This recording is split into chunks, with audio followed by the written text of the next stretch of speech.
Oi pessoal, Fabiano Malheiros, estou aqui com Cristiano Parente, que foi eleito no final do ano passado, né, como o melhor personal do mundo.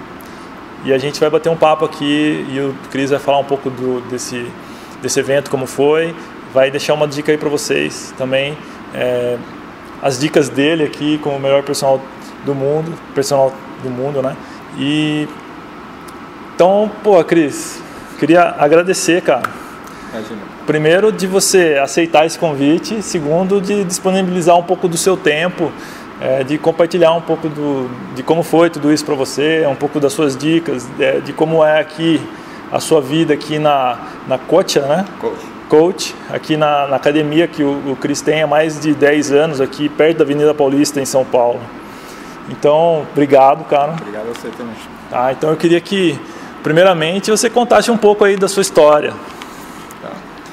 Eu comecei na área de educação física porque eu sempre fui uma criança muito ativa, gostava de movimentar bastante, praticar tudo que era esporte e tal. E, ao mesmo tempo, eu odiava a aula de educação física. Porque eu era um bom aluno, né?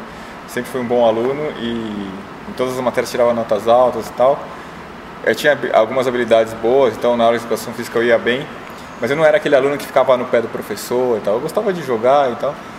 E a aula de educação física na escola, por ser um processo que, pelo menos na minha época e ainda hoje acontece, não tem um processo claro de ensino, de conteúdo ou de avaliação, os professores dão nota aleatoriamente. E aí eu tinha um boletim que tinha notas 8, 9, 10, e a aula de educação física era aquela 7, 8, 7, 8, eu falava, todo mundo tirava a mesma nota, né, independente de qualquer coisa. Assim. Eu falava, por que eu tirei 7, por que o cara tirou 8, por que... Então o cara que era amigo do professor, o professor dava uma nota um pouco melhor, não tinha um critério justo, assim, né. Fora isso, você não aprendia nada, né, ele não tinha como ele avaliar de uma maneira diferente, porque ele não estava ensinando um conteúdo que ele falasse assim, você aprendeu esse conteúdo? Por isso você tirou nota 7, ele aprendeu mais do que você. Então isso me incomodava bastante, assim. Eu falei, putz, não gosto dessa aula, não gosto de educação física. Né? E aí eu vivia nesse dilema, né? Eu gostava das atividades, gostava de movimentar, não aprendia nada na aula e fui pro colegial, pra você ter ideia, no colegial eu pedia dispensa da aula de educação física. O professor de educação física normalmente é o cara que mais gosta, né? E eu odiava, no meu colegial a aula de educação física era uma escola que tinha uma estrutura de área livre bastante grande e os professores falavam para mim, para todo mundo assim, você vai correr, a aula é 12 minutos, quando você corria 12 minutos numa pista que tinha lá, depois dos 12 minutos você fala assim, o que vocês querem hoje? Futebol, basquete ou vôlei? Nossa, dava uma bola pra gente e ficavam jogando. Eu adorava jogar, né? Mas eu tinha nota por aquilo e eu não conseguia entender, primeiro, por que eu tinha que correr 12 minutos, para depois fazer o que eu gostava, que era jogar bola. Segundo, que eu não entendia para que tinha um professor se ele não estava me ensinando nada. Eu podia deixar aquilo livre e deixa as crianças jogarem à vontade. Então eu pedi dispensa disso. E eu ia, enquanto todo mundo estava correndo os 12 minutos, eu pedi dispensa por causa dos 12 minutos, que aí eu ia direto para a quadra e ficava lá jogando. De qualquer forma, não era uma aula. Né? E ainda hoje isso se repete e isso para mim não é uma aula. E aí fui crescendo e amadurecendo. E aí veio a vontade de fazer alguma coisa diferente. Assim, comecei a me interessar mais por jogos, por atividades, por exercício e tudo mais. Falei, comecei a estudar algumas coisas sozinho. Falei, tem muita coisa envolvida nisso, assim, né? Então, vou me dedicar para a área. Fui fazer faculdade de educação física. Mas sempre com essa ideia de que eu preciso fazer alguma coisa diferente do que isso que está acontecendo lá. E que aquilo não tinha sentido. E comecei a estudar, gostando de estudar, né? Completei uma graduação, segunda, tenho 3 graduações agora e tenho 4 pós-graduações. Então, eu gosto de estudar e eu gosto de estudar isso, né? Eu sou apaixonado por movimento, por tudo que está envolvido. Não, mas você tem 3 graduações, tem mais 2 fora de educação física. Eu tenho o bacharelado em educação física, na sequência fiz a licenciatura em educação física, que são cursos separados na USP, e o bacharelado em esporte. Legal. As 3 em nível de graduação. E aí eu continuo sempre estudando, né? Um processo atrás do outro. Assim, não existe para mim a história de você parar de estudar. Como eu sou muito apaixonado por isso, é um prazer para mim estar estudando, descobrindo coisas novas, enfim. E aí foi assim, daí eu comecei a trabalhar e tal, e minha história com a educação física começou desse jeito. Entendi. Pô, mas conta pra gente um pouco dessa história do melhor personal trainer do mundo, né, cara? Pô, só pra vocês entenderem um pouco, eu conheci o Cristiano através das mídias sociais e ele como título de melhor personal trainer do mundo, né, cara? E, pô, então eu queria que você contasse um pouco como que foi todo esse processo, como que foi até você chegar lá e como que é esse concurso todo aí. Enfim, esse é um concurso que, na verdade, ele é patrocinado por um fabricante de equipamentos, que é a Life Fitness, o maior fabricante mundial de equipamentos. Assim. E eles inventaram essa história alguns anos atrás, pensando, claro, num objetivo da empresa, né, que eles vendem equipamentos, e eles se depararam com uma situação que a gente já sabe que acontece no mercado há muito tempo. Assim. A gente tem algumas pessoas que elas realmente são adeptas da atividade física e elas vão fazer atividade física sempre, mas esse número é um número que mundialmente representa mais ou menos 5%. E a gente tem mais ou menos, dentro desse número total, mais uns 15% de pessoas que são aquelas que vivem tentando ingressar num programa de atividade física, ou de exercício, ou de esporte, enfim, de qualquer coisa, que não conseguem se manter nisso. Que elas ficam entrando e saindo, o cara que se matriculou na academia faz um mês, vai embora, o cara que joga futebol uma vez por semana. Não são pessoas que estão definitivamente desenvolvidas com esse processo de se movimentar. E aí como eles vendem equipamentos e tal, a ideia deles foi, para a gente vender mais equipamento, tem que ter mais gente fazendo. Né? A gente tem 80% das pessoas que não fazem atividade, que não se movimentam e tal. E como é que a gente vai fazer para ter mais gente, assim, né? Sendo um fabricante? Tem algumas pessoas, tem alguns caras que trabalham de alguma forma diferente, que as pessoas que começam a fazer atividade junto com eles, sob a orientação deles, elas começam e elas não param. São os caras que convertem, ou esses que estão nos 15%, ou as pessoas que nem pensaram, em algum momento caem na mão deles e convertem, e esses caras entram para o grupo dos 5% e vão fazer isso aumentar. Então eles falam, a gente tem que achar quem são esses caras que estão fazendo isso no mundo, porque se a gente replicar essas filosofias e essas ideias com outros profissionais da área, vai crescer percentualmente o número de pessoas que fazem atividade física. Então, o fato de ser um fabricante de equipamentos e estar pensando nisso mostra uma filosofia interessante, né? Eu falo assim, a gente tem que pensar, a gente só vai conseguir crescer se a gente pensar numa melhoria mundial de saúde, né, e de envolvimento. E aí eles vão atrás disso no mundo inteiro, né? Eles abrem esse processo de inscrição, que é aberto, as pessoas podem se indicar para participar do concurso, ou elas são indicadas por outras pessoas para participar do concurso, e eles vão fazer um processo de seleção. E nesse ano tinham 1.705 treinadores indicados ali, de 43 países diferentes, que eles foram fazendo um processo de seleção, avaliando o currículo, quais os cursos e graduações que esses caras fizeram, os lugares que eles trabalharam, que tipo de atividade eles exerceram, enfim. Vão avaliando isso ao longo do tempo e vão eliminando, pedem para você escrever um artigo falando sobre isso, fazer vídeos, você é entrevistado, enfim, uma série de atividades, tudo em inglês, né, claro, perfeito para o mundo inteiro, e vão eliminando, né, até que chegou numa fase final que dos 1.705 sobram 10, né, esses 10 eles levam esse ano foi para Nova York para fazer um evento final, onde os 10 treinadores vão debater entre si e junto com autoridades mundiais sobre atividade física e exercício da Europa, dos Estados Unidos, do mundo inteiro. A gente vai fazer debates, a gente vai ser entrevistado por eles. Toda essa final é transmitida ao vivo na televisão, então está o tempo inteiro sendo filmado. Tem um processo de atuação, eles te colocam numa situação de atuação simulando algumas condições, enfim.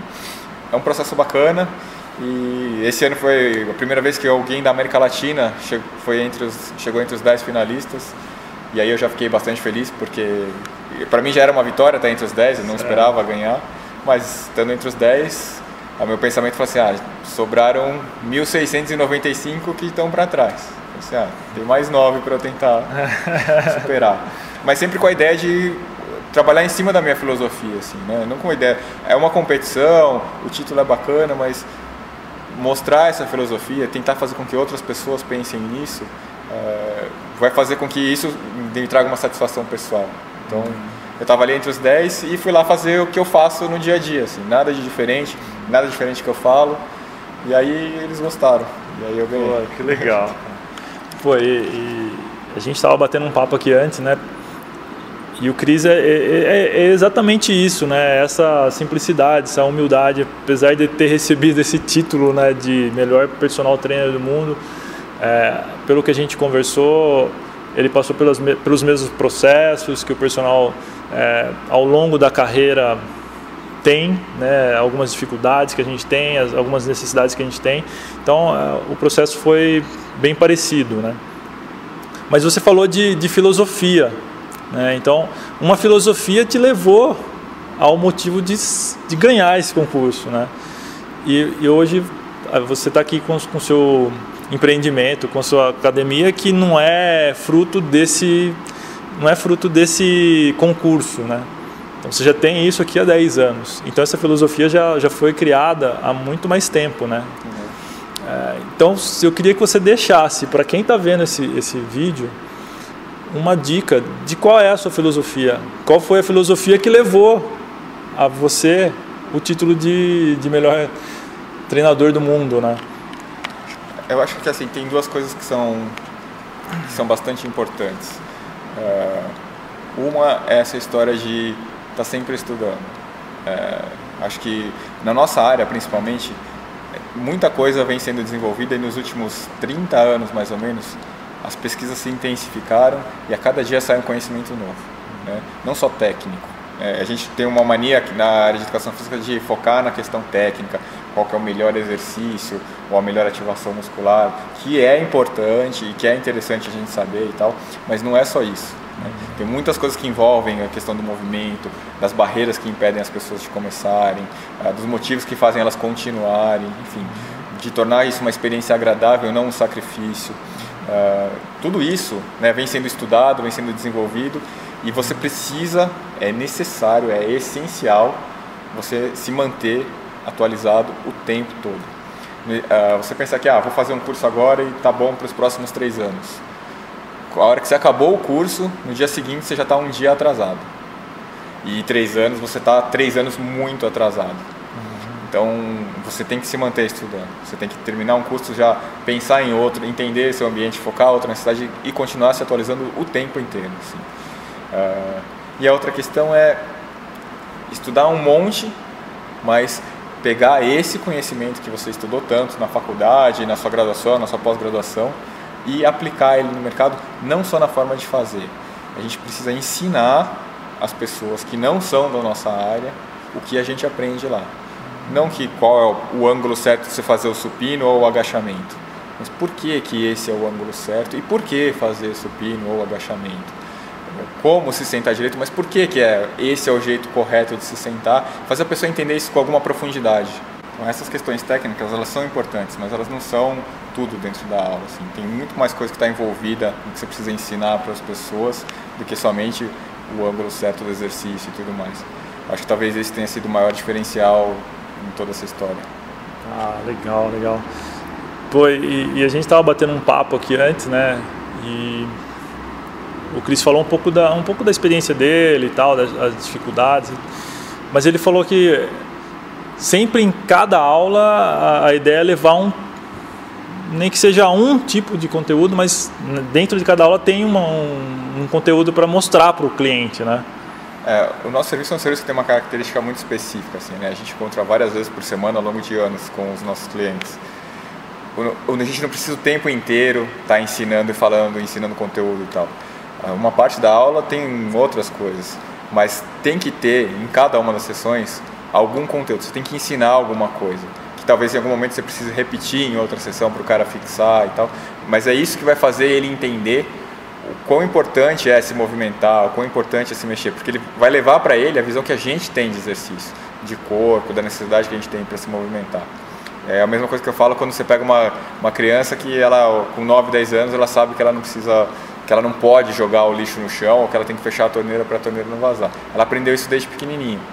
E a gente não aprendeu isso quando a gente era pequeno, sobre o movimento e tal, a gente não cresceu com essa cultura internalizada. Então, na medida que a gente pega esses clientes já na idade adulta e eles não têm isso, a gente precisa ensinar essas coisas para eles, aos pouquinhos, de uma forma clara, numa linguagem que ele entenda. Perfeito, perfeito. E E a gente tem, como personal, tem alguns compromissos, né? E a gente conversou também que a gente passa por algumas dificuldades e tal. Então a gente acaba centrando, né? E acaba percebendo que a importância do personal como mudança, né? Como encarar isso como mudança é cada vez mais claro, cada vez mais importante essa mudança do personal trainer, né? A gente tem que mudar um pouco a visão que as pessoas têm da nossa área. Assim, a gente estuda bastante, né? Questão técnica, anatomia, fisiologia, a biomecânica, um monte de coisa técnica que a gente envolve, que está envolvida nisso, e a gente aplica pouco. A gente é o cara que vai na academia que sabe contar até 10 e que fala qual é a ordem dos exercícios. E isso é muito pouco, né? A gente tem muito mais conhecimento para ensinar do que isso. E na medida que a gente ensinar isso, que é o que não vem acontecendo na maioria dos casos, quando a gente fizer isso, as pessoas vão começar a olhar para a gente com um jeito diferente, com um olhar diferente. Fala assim, essa pessoa entende o que ela está falando, ela me ensina, eu cresço pessoalmente, meu conhecimento cresce pessoalmente, então ela vai se envolver cada vez mais com o professor. Perfeito, eu acho que essa valorização, é através disso que a gente vai enxergar valor no serviço, né? Então, a partir do momento que a pessoa enxerga que a gente pode realmente transformar ou pode realmente incluir alguma coisa importante na vida da pessoa, aí esse serviço tem um valor. Que é uma coisa diferente do preço, né? Hoje o personal é um serviço caro, mas às vezes não é um serviço que tem um alto valor, né? Um alto significado para a pessoa, assim. E a gente tem que fazer isso, porque em algum tempo a gente vai morrer se a gente não fizer isso. Cada vez tem mais gente, cada vez tem mais treinadores, e os caras que não fazem isso, eles estão fadados a morrer profissionalmente. Legal, Cris. Pô, muito legal bater esse papo aqui com você. Primeiro eu queria reconhecer o seu título, né? Reconhecer a importância que é não ser apenas ser o título de melhor personal trainer do mundo, mas o quanto isso representa para a nossa classe dentro como atuantes de personal trainer aqui dentro do Brasil, o quanto isso representa, né? Isso tem um valor, né? Então, primeiro eu queria te reconhecer e parabenizá-lo e com essa humildade, com essa acessibilidade que o Cris deixa, né, em volta dele, ele pode levar essa mensagem, essa informação para outros profissionais, né? Então, obrigado por você compartilhar um pouco disso daí com a gente e dar essas dicas aí para a galera que está assistindo. Imagina, eu que agradeço. Sempre que eu tenho oportunidade de falar sobre essa filosofia, sobre essa ideia, é um prazer para mim. Valeu, cara. Obrigado. Então, para você que assistiu esse vídeo e de alguma forma se inspirou nisso e conhece alguns outros profissionais que estão precisando passar por algum tipo de transformação na sua carreira como personal trainer, tá? Então eu vou deixar até alguns contatos aqui do Cristiano Parente, para caso você queira acessar o blog, caso você queira acessar ele de alguma forma por e-mail, eu deixo alguns contatos disponíveis aqui. E se você gostou desse vídeo, compartilhe esse vídeo com mais profissionais, que juntos a gente pode fazer uma mudança maior. Valeu, Cris. Obrigado. Valeu aí, valeu galera, um abraço, até mais.